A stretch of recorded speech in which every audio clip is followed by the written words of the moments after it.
Hello, leave your like. Right on the channel, activate the bell. Let's go. Sightings of strange phenomena and even alleged contacts with beings from other worlds are becoming increasingly common, to the point of being reported by the mainstream media and investigated by some of our largest institutions, such as the U.S. Congress. Coincidentally or not, the Vatican has just issued a new protocol to assess and recognize possible supernatural phenomena. This development has emerged amid a vast history of discussions and controversies involving the central office of the Catholic Church, one of the most powerful organizations in the world, and the possible cover-up of incidents involving UFOs and extraterrestrials. These occurrences could include conversations between popes and aliens, leading to new interpretations of phenomena known and canonized by the faith, such as the apparitions of the Virgin Mary. There is suspicion that the new rules might be trying to conceal some revelation that could be made at any moment. So, stay with us to understand what is really happening. The new guidelines, which will assess the authenticity of supernatural events, were disclosed in a document issued on May 17th. Among the main objectives is the investigation of alleged miracles, such as statues that cry or crucifixes that bleed. Phenomena like these are not so uncommon, and you've probably heard of something similar at some point in your life. When something like this is attested by a religious authority, such as the bishop in charge of a diocese, it is common for the place where it occurred to become a pilgrimage center, shaping the faith of thousands or even millions of people. With this in mind, the Vatican decided to change the way these phenomena were investigated. Until now, much of the inquiry could be done locally with the bishop, archbishop, or another similar authority responsible for leading the process and granting legitimacy to the miracle, depending on the matter at hand and the scale of the phenomenon, of course. This was possible thanks to a kind of manual that had been in force since 1978, called On a Method of Procedure in the Discernment of Alleged Apparitions and Revelations, which had also been drafted in the Vatican. However, from now on, the Vatican's doctrinal office has removed this autonomy from the episcopate, transferring it to the Pope and the central offices in Rome, meaning that all decisions must necessarily pass through this instance. The doctrinal office stated that the main justification for this decision is to protect the faith of the believers, as many events can be manipulated, falsified, and exploited to generate profit, power, fame, and recognition, in addition to serving other personal interests. This also seems to be the concern of Pope Francis, the current head of the Church. The Supreme Pontiff has already said in some interviews that the apparitions of the Virgin Mary are not always real, and that it would be easy to recognize, as according to Catholic faith, she would always point to Jesus and not draw attention to herself. The recently published document provides the example of the supposed supernatural apparitions of Our Lady in Amsterdam during the 1940s and 1950s, which were deemed invalid in 2020 due to several conflicting verdicts. Furthermore, there are many other cases where seemingly transcendental phenomena were debunked, revealing frauds or even natural explanations for something that was seen as extraordinary. However, this is the official version of the facts.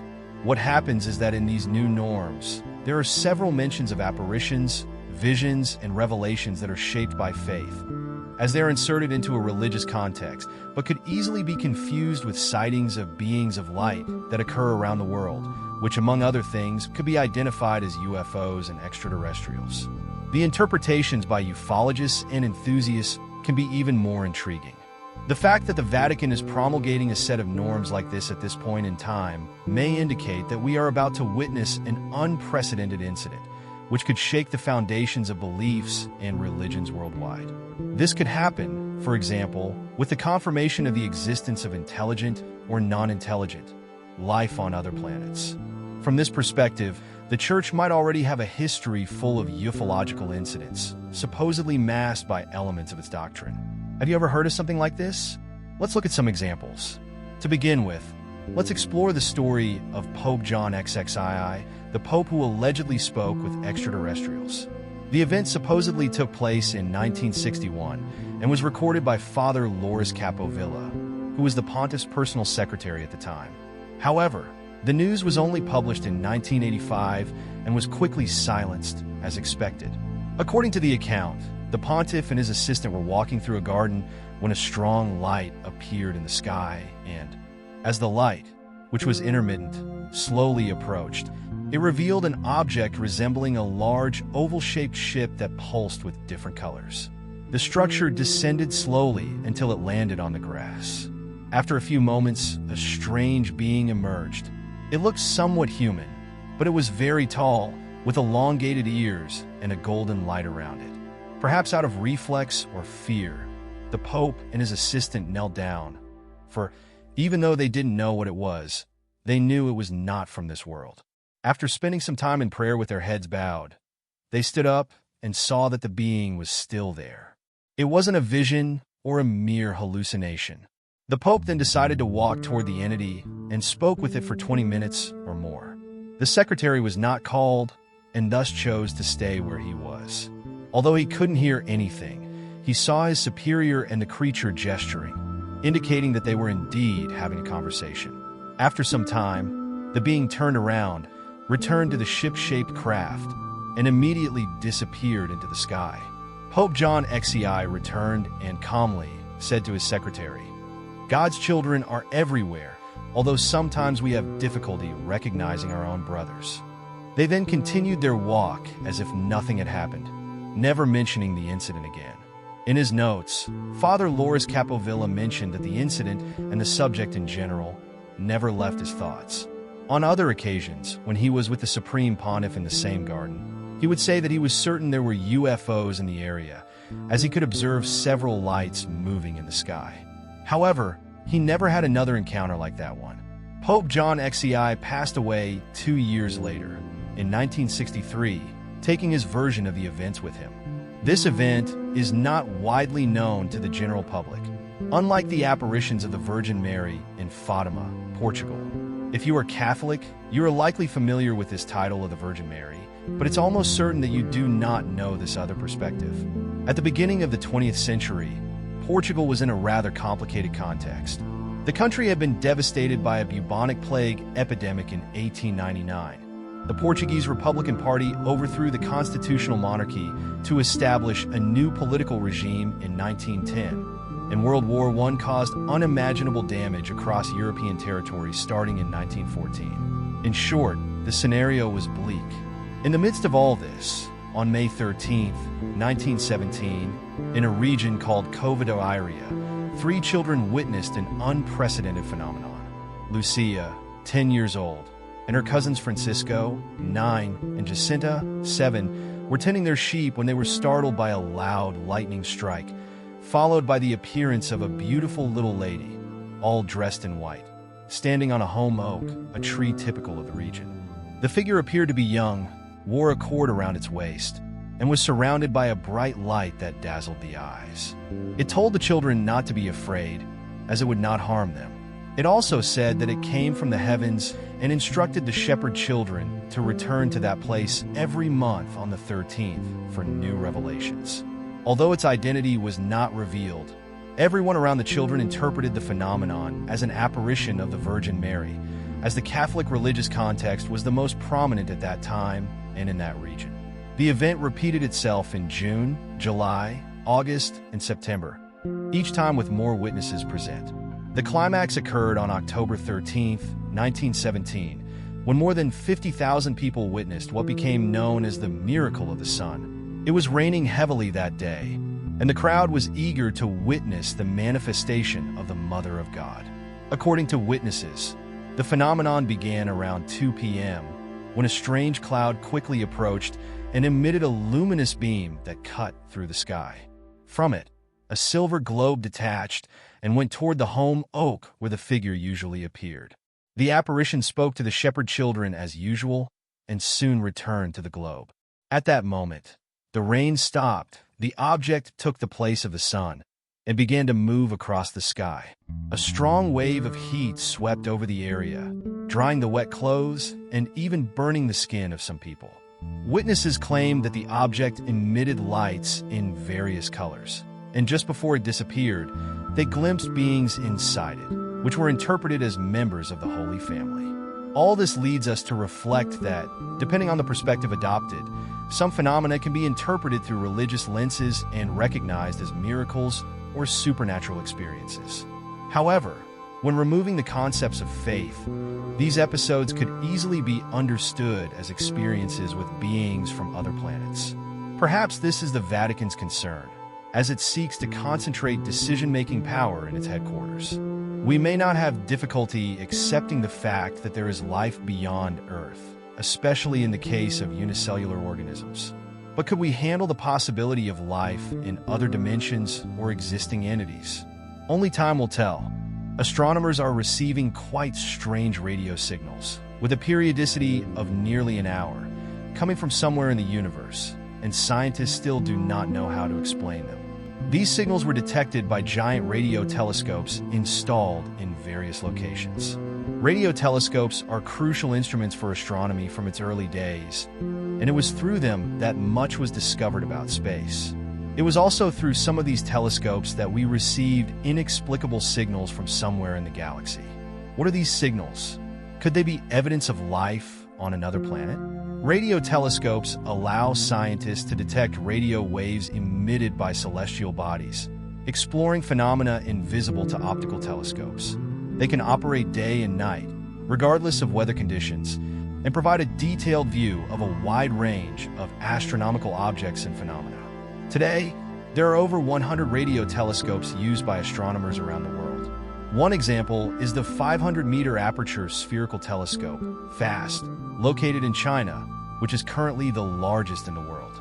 There is also the multinational Square Kilometer Array, SK, which is under construction and will be the largest radio telescope when completed, involving 15 countries. These telescopes not only have enough power to detect anomalous signals in space, but this has already happened recently. One of the most famous signals, which you may have heard of, is known as the WOW signal. In fact, it was not a written message saying, "Wow, how cool, we found you," but rather a strong and narrowband radio signal detected on August 15, 1977, by the Big Ear Telescope at Ohio State University in the United States. At the time, the telescope was used to support the search for extraterrestrial intelligence.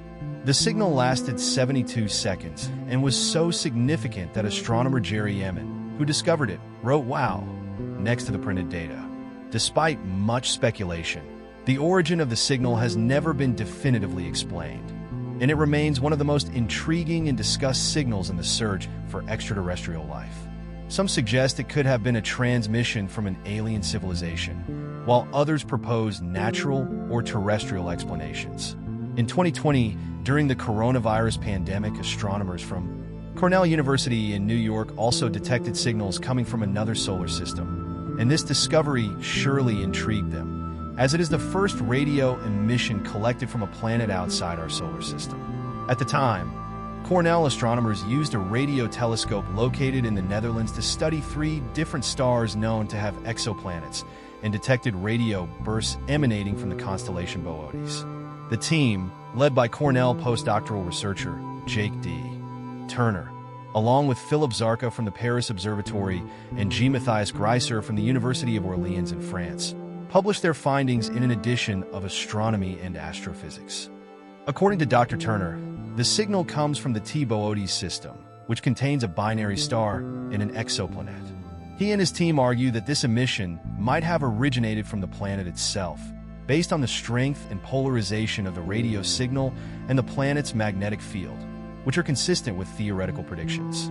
The main goal, of course, is to find some sign of life on one of these exoplanets that astronomers have discovered. However, in the case of T Boötes, although no sign of life has been detected, this radio detection opens a new window on the exoplanet, providing a new way to examine alien worlds that are tens of light years away. The signals received by Dr. Turner's team are still being studied, as it is not yet known where they truly originated, nor what they actually are. They could simply be magnetic waves sent by the star itself, or perhaps an attempt at communication from extraterrestrials. In any case, the team aims to provide more answers, as there is still much to study. So, how do astronomers determine if there is life on a distant exoplanet? Astronomy uses several techniques to search for signs of life on distant exoplanets. One of these is the search for biosignatures, characteristics that may indicate the presence of life, such as temporal variations in atmospheric gases that should not exist without continuous replenishment by living organisms. Another technique is atmospheric analysis, which involves studying the composition of an exoplanet's atmosphere, looking for gases like oxygen and methane, which on Earth are associated with life. Nowadays, it is also possible to obtain direct images of certain celestial bodies through advanced telescope techniques that allow for the direct observation of exoplanets and the analysis of their atmospheres. The James Webb Space Telescope, for example, has this capability and is one of the most important tools in the search for alien life. However, not everything that glitters is gold, as the old saying goes. Radio emissions are not exactly proof that life exists in a particular location in the universe. Normally, radio signals. Telescopes are capable of detecting a variety of signals from space, including those from pulsars, neutron stars that emit regular radio pulses, quasars, active cores of distant galaxies that also emit strong radio waves, fast radio bursts, FRBs, brief and intense bursts of radio waves, and the cosmic microwave background radiation, which is the remnant radiation from the Big Bang.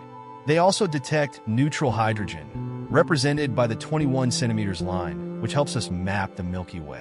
Neutral hydrogen, or atomic hydrogen, is spread throughout the galaxy in diffuse regions or concentrated in clouds. It is best studied in the radio wavelength through the 21 centimeters line emitted in a hyperfine transition of the hydrogen atom. These and several other types of signals from space are detected with some frequency, and most have become routine for astronomers. Nonetheless, these signals can provide information about astrophysical phenomena such as black holes, star formation, and galactic structure, without necessarily indicating the presence of life. However, if any evidence of life is found on a planet or even a satellite, it would suggest the habitability of that celestial body. Of course, it would be easier if this civilization were advanced and had instruments that emit radio signals.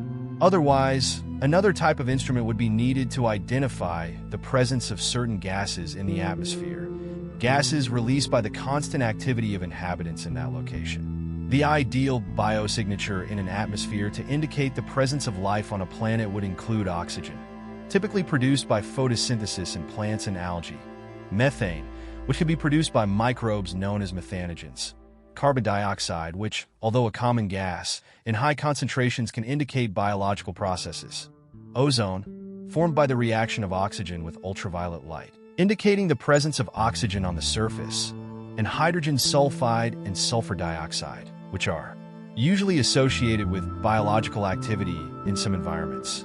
The detection of these gases, especially when found together in specific proportions, can indeed suggest biological activity. However, such evidence is typically captured by more sensitive and precise telescopes, like the Hubble Space Telescope and the James Webb Space Telescope.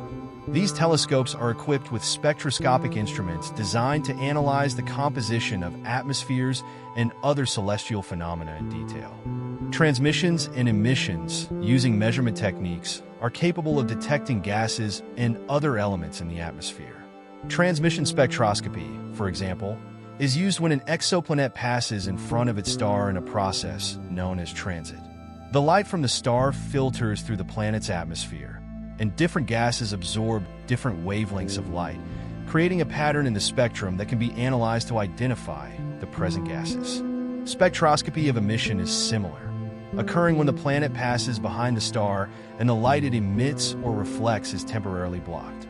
By comparing observations before and after this event, scientists can determine the chemical composition of the planet's atmosphere. Sometimes, astronomers detect sporadic bursts of radio waves coming from deep space, known as transient radio signals. Some of these bursts occur only once and are never seen again, while others flash intermittently in predictable patterns. There are also random, but no less mysterious and important signals, such as those discovered by Australian scientists coming from the core of the Milky Way in 2021. Due to their high randomness, scientists have yet to determine both their origin and nature. Taking advantage of the news from Australia, it is from there that the latest information about new detected radio signals comes. We already know that radio telescopes around the world routinely intercept radio waves from space, originating from celestial bodies such as stars, nebulae, galaxies, and planets. Most of these signals have a known astronomical explanation. For example, the pulsar GPM J139-10 is known to emit regular signals every 21 minutes, a phenomenon well understood by the scientific community. However, occasionally signals emerge that challenge our current understanding.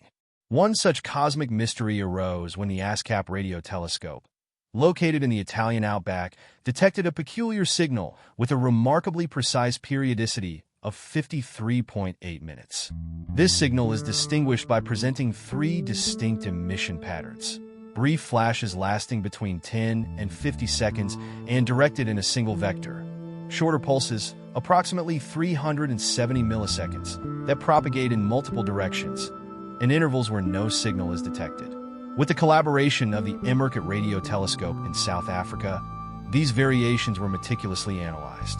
Research led by Dr. Manisha Caleb and published in Nature Astronomy points to the uniqueness of these emission states, something never observed before. Although there are speculations that a neutron star or a white dwarf might be the source of these signals, the recorded behavior does not correspond to existing theories about such celestial bodies. This enigma presents an intriguing challenge for cosmologists and suggests that it may be necessary to develop new theories or make additional discoveries to decipher the unique properties of this signal. What is your opinion on these signals? Is it possible that another civilization is trying to communicate in the same way we do? Or perhaps this communication has already been established, and neither they nor we fully understand it?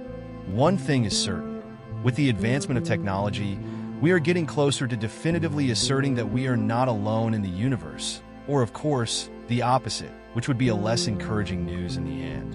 Thank you for watching, and see you next time. An unidentified flying object was spotted and captured on video by Ukrainian military personnel located in the war zone with Russia. The footage was taken during a maneuver in the armed conflict that recently marked its 2-year anniversary.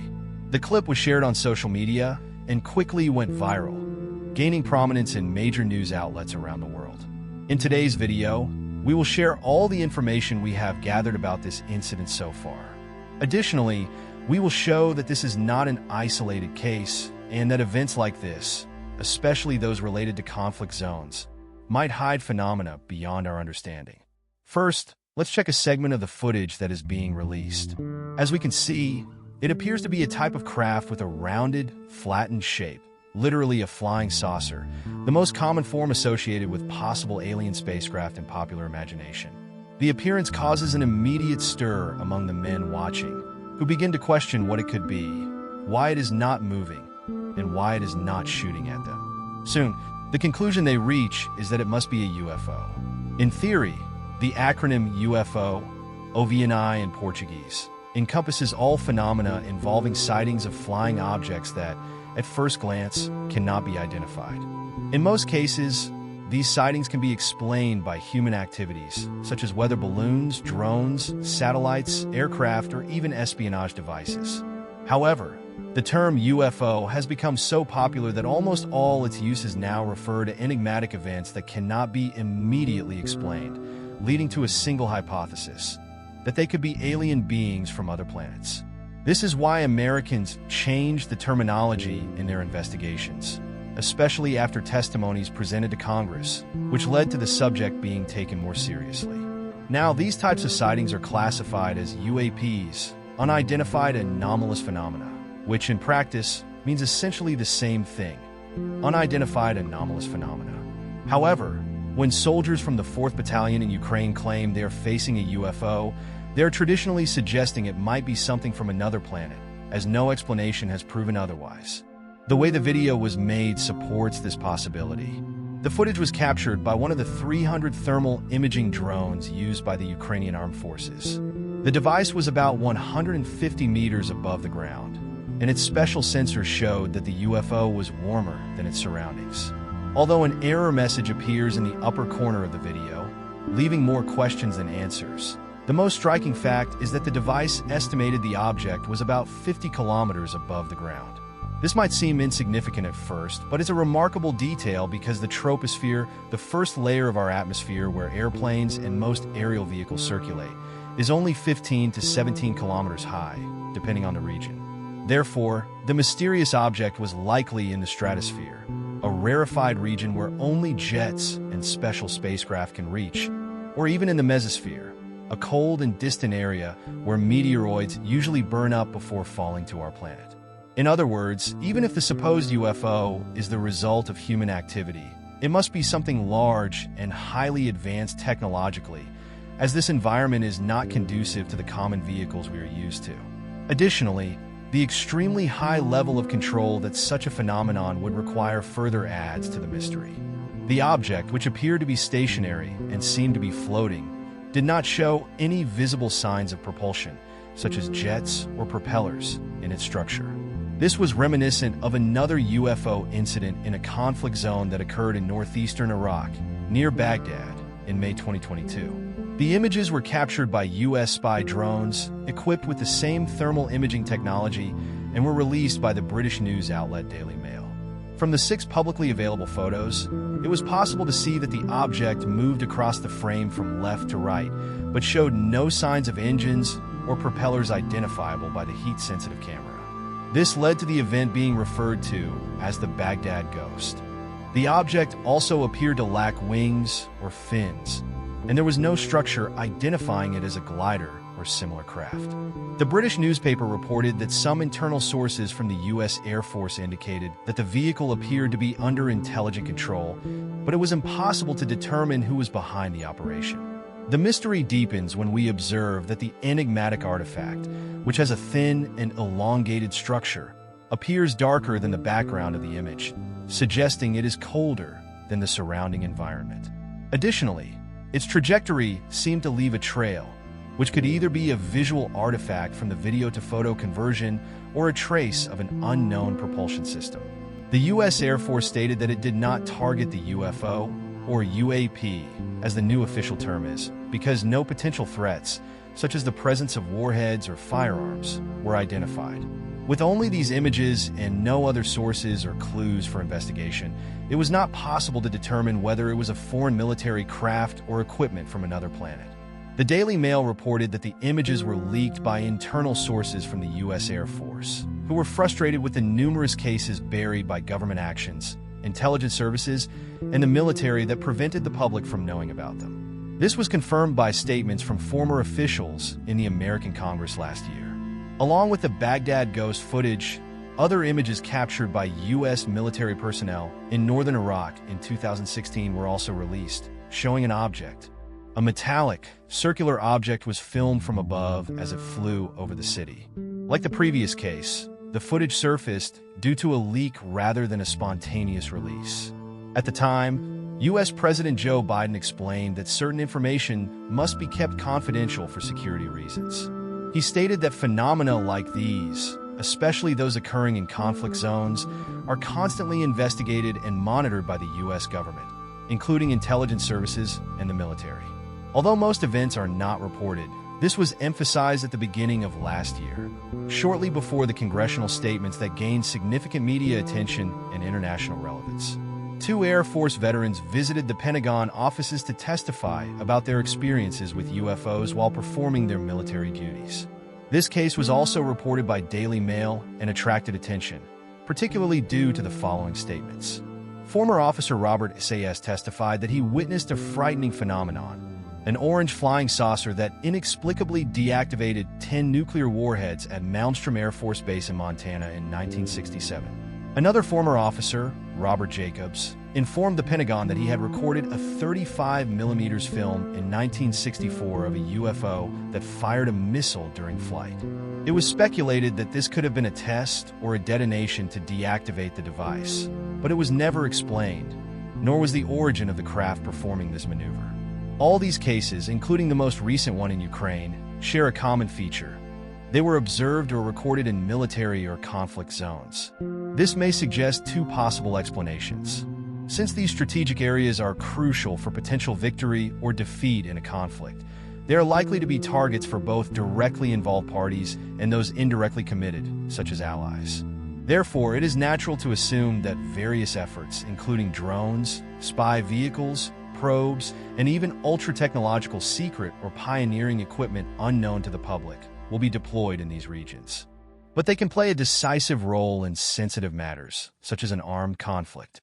Perhaps these sightings indicate that we are being monitored more closely, or even assisted to prevent us from being responsible for our own demise. See you next time. The evidence supposedly confirming the existence of intelligent life beyond Earth is becoming increasingly common. There are numerous amateur reports on the subject, and you may even have had some UFO experience or know someone who has gone through something like this. This is likely explained by the advancement of communication means, which allow more information to be transmitted to more people in less time. Or it could be the definitive proof that these beings are indeed approaching us, whether to study us, help us, attack us, or simply communicate with us. But it's not just amateur reports that have increased in recent years. The involvement of government, military, and scientific organizations has also risen exponentially, leading to the sense that we are getting closer to discovering the truth. And that's what we're going to explore in today's video. We'll examine the details of a series of sightings of unidentified flying objects that occurred in Iran and were well documented by the country's authorities and U.S. intelligence services. Of course, the incidents were directly investigated by the military forces and generally happened at sensitive times or locations in the history of that nation. It all began in 1976, just before Iran underwent a major popular revolution that would completely change the country's history and international relations. Until that moment, the nation was ruled by a monarchical regime known for being pro-Western, meaning it maintained good diplomatic and commercial relations with the West, especially with the United States. This allowed, for example, Iran to be supplied with various technological devices, including advanced military weapons and aircraft, which were crucial in the UFO incidents we will discuss next. However, this form of government displeased most of the population, and by 1978, popular protests intensified, leading to a nationwide strike that ultimately overthrew its political leader, Shah Mohammad Reza Pahlavi. In his place, the Ayatollah Ruhollah Khomeini was installed, a Shiite leader who became the first leader of the new Islamic theocratic republic, fundamentally based on the theological principles of Islam. That was the political context of the time, but let's understand what actually happened with the UFOs. The incident occurred on the night of September 19, 1976. Records indicate that shortly before midnight, at least 4 people called Mehrabad International Airport in Tehran to report seeing a very bright light in the sky.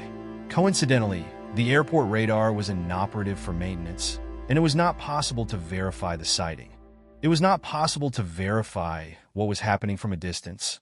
So, General Youssef issued a statement requesting reinforcements for the nearest airbase, located in Ramadan, 275 kilometers from Tehran.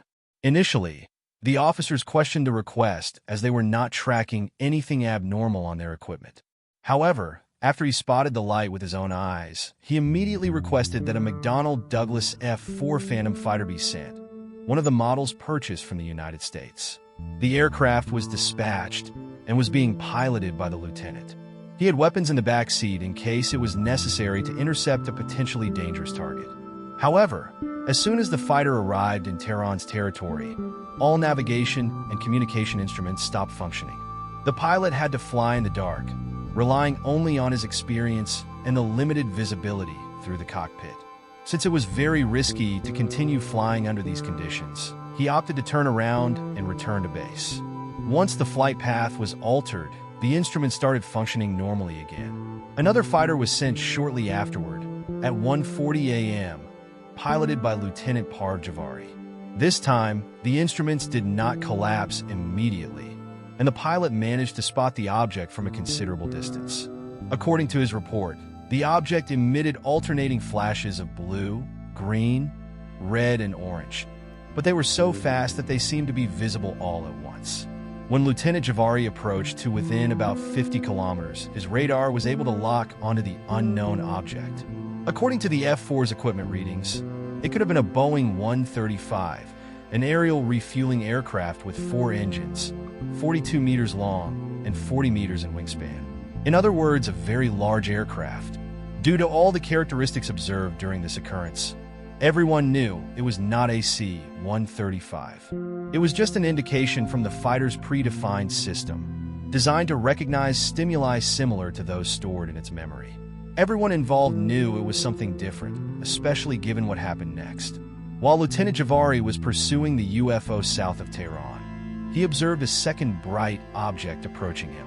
Fearing it was an enemy attack, he decided to fire an infrared-guided missile to neutralize the threat, but was surprised when all the communication panels and the aircraft's weapon console suddenly stopped working. A few moments later, the second object apparently merged with the first, and the next instant separated again, this time pointing directly to the ground as if it were in free fall. The object left only a bright trail and illuminated an area of approximately 3 kilometers behind it. Instead of simply returning to base, the pilot decided to land at Meeb Airport to continue the investigation. However, during the approach, he experienced various system interferences, similar to what happened with other commercial aircraft that did not see the lights and did not know what was happening. The next morning, the lieutenant was taken to the supposed crash site of the UFO, but nothing was found. The only clue left was the audio signal captured by a radio transponder, in addition to witnesses living nearby who claimed to have heard the explosion and seen the flash. Moreover, all this information was accessible because, at that time, Iran was a much more diplomatically open country. The military authorities interrogated everyone involved, and the West had access to a substantial part of the reports thanks to the partnerships established with the United States.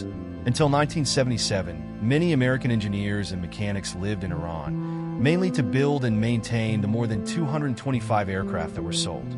Additionally, the United States Secret Service had easier access to the region, and it was not uncommon to find agents wandering the streets of Tehran. Therefore, most of this material was attached to the confidential military documents of the United States, but much information was also made public and could be investigated independently by enthusiasts and ufologists, becoming part of programs and series that address this issue. It is clear that the official government version dismisses any alien interpretation and attempts to explain these phenomena solely based on human events. This leaves the story with a series of questions. The first is that much of the information remained archived in confidential documents, primarily by the United States Air Force. If it were not something extraordinary, it would not be necessary to keep it confidential. And if it were a matter of private interest related to Iran's internal security, it would not be. Despite having a good relationship with the United States, information was not shared with them. Secondly, some journalists and astronomers tried to explain the luminous sightings as an appearance of Jupiter in the night sky. However, this does not account for how the pilots were able to perceive the light or how it led to the emergence of another smaller light moving towards the sun. Many also claimed that the phenomenon might have been produced by the debris trail of Comet Hyakutake, which leaves a trail of debris twice a year in Earth's orbit. But it would be a huge coincidence if this happened exactly at the time and place where an unidentified flying object was spotted. Another unlikely coincidence is that all communication, radar, and weapon systems of at least 3 different aircraft experienced malfunctions in the same situation. Some attempted to argue that the intermittent failures of these systems were due to lack of maintenance, but not everyone believes this was a mere coincidence. The fact remains that many gaps in this occurrence were left unfilled, and after the Iranian Revolution, it became much more difficult to obtain any information. However, this does not mean that UFO incidents ceased in Iran. On the contrary, there was a latency of a few decades, but in 2004, sightings re-emerged. At that time, Iran was discovering its true potential, having the largest natural gas reserve at that point. They were also in an advanced stage of their nuclear program, largely due to agreements with Russia, a historic adversary of the United States. According to the official version provided by the country, all research was conducted with the aim of producing electricity through nuclear fission. However, many believed it could be a military program for weapons production.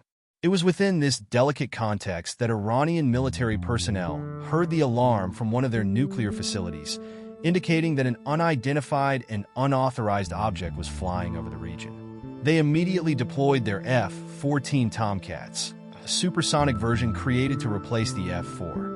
These aircraft, acquired shortly before, were more modern, faster, had better maneuverability, and were equipped with a much more advanced arsenal, making them dedicated to protecting and monitoring what they considered to be the most sensitive aspect of their operations. At that moment, the fighters had already taken off, reaching Mach 2, which is almost 2,500 kilometers per hour, twice the speed of sound. This was a major advantage of this model, allowing it to cover large distances in less time and perform surprising maneuvers. In addition to the 8 supersonic F-14s, the Iranian military deployed another 8 F-4 Phantoms and 2 large reconnaissance aircraft to locate the UFO as quickly as possible. The first to identify the object was an F-14 pilot. He described the UFO as spherical, with impressive flight characteristics. Apparently, the object's propulsion system emitted a green trail that could be felt as turbulence.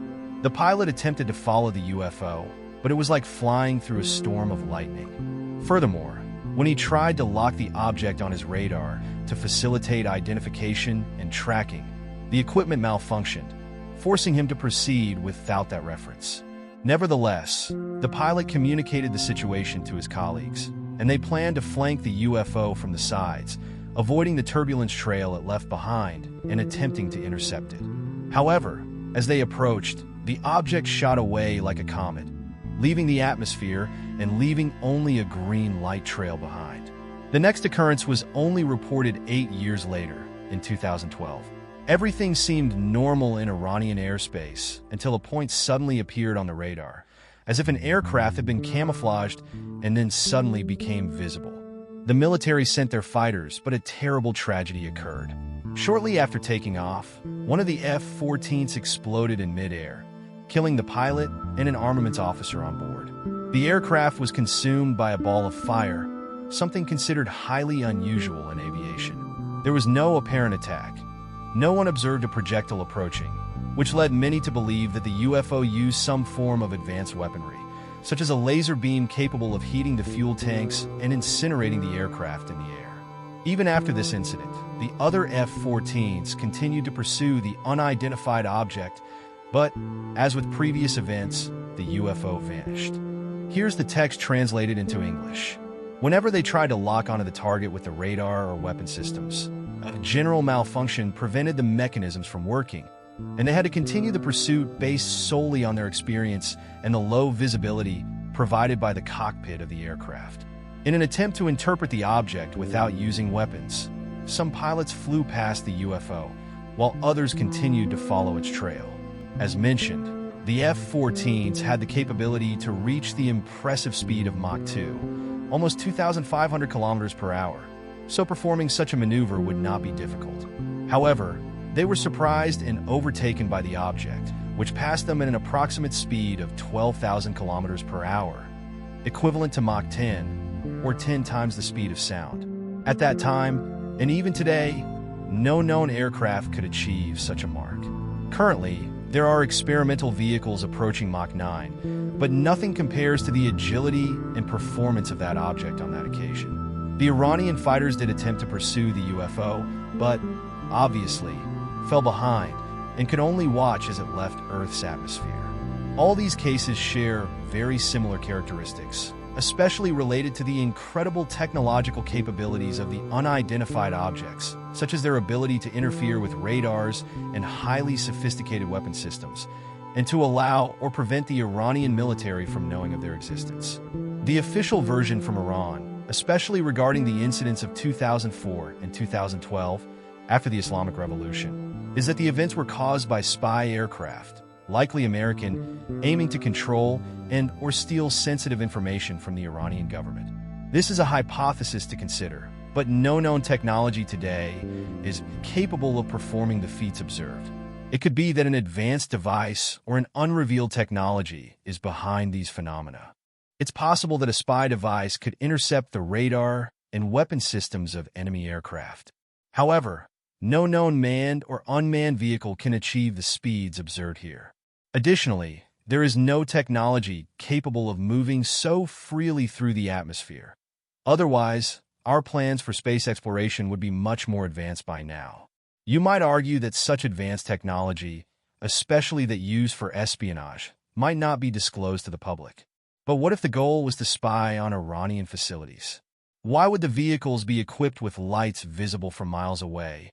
And why would they sometimes allow themselves to be detected by radar rather than remaining hidden to achieve their objectives? The reality is that there are still far more questions than answers. But we'll stay vigilant and keep you updated. Until next time, bye-bye, goodbye.